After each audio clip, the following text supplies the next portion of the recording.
Hi everyone, good morning. I wanted to do just a really quick video. I posted a video this morning about some of the trials and tribulations of what it means to be transgender and obstacles through my journey. So I wanted to kind of start to balance out, some of these videos and also infuse some of these beautiful positive experiences that I've experienced during my journey and my transition. And the first one that I'd like to share with you was it was just before I was about to start living as Sabrine, and I had grown my hair out, and it was about down to here, and it was, my hair is naturally curly, and I was starting to dress very androgynous, almost feminine. And already, even though I hadn't legally changed my name or anything like that, before I spoke, people would, sometimes say, "Oh, ma'am, can I help you with something?" Because so I was starting to take on this androgynous, feminine, sort of look.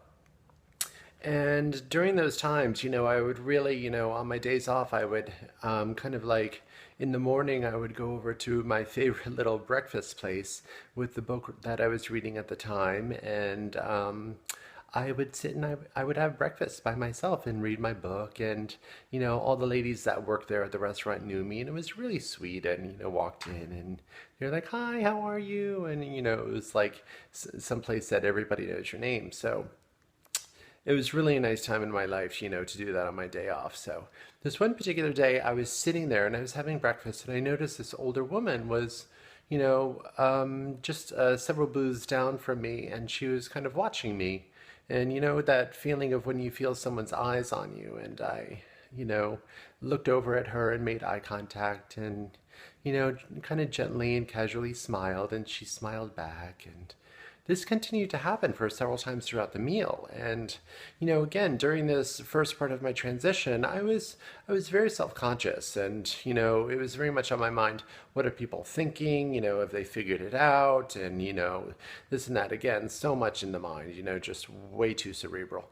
But anyhow, this happened several more times where, I felt her eyes on me, and then I would, look over at her, and she would in fact be, kind of watching me, staring at me.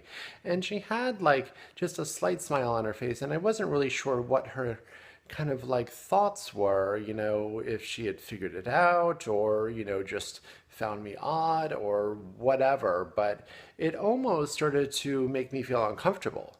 And so it happened about three times, and we kind of pleasantly smiled at each other. And the last time, I kind of gave her a little bit of a look like what's going on here? So, she finished her meal before me, and when she got up to leave, she walked by and she stopped at my booth, and she was a complete stranger, older woman, European. I think it sounded like she was German, seemed to be about, almost 70 or somewhere thereabouts. And she said to me, she said, "I just wanted to tell you I was watching you, and I just wanted to tell you that you're beautiful." And I was touched from the bottom of my heart because, it's almost like I think at times the universe, provides these people for us to, just give us this little scoot along, to help us when maybe the universe senses we're having a little bit of a difficult time. And she said, "You're just absolutely stunning and beautiful, and that's the reason I was looking at you." And I thanked her from the bottom of my heart, and I said, "You have a wonderful day." And she said, "You too. Enjoy." And so I just wanted to share with you and start to share with you all, some of these beautiful experiences that I've, experienced during my transition and, after starting to live as Sabrine and everything like that. So, those are little pieces of my journey that really stay with me and have touched me to the depths of my heart, and are these little gems that I will never forget. Just this casual meeting with someone that can mean so much and puts that little spring in your step for the rest of the day. So it's kind of like a little pay it forward moment. So I wanted to share that with you guys, and I hope you all have a wonderful day.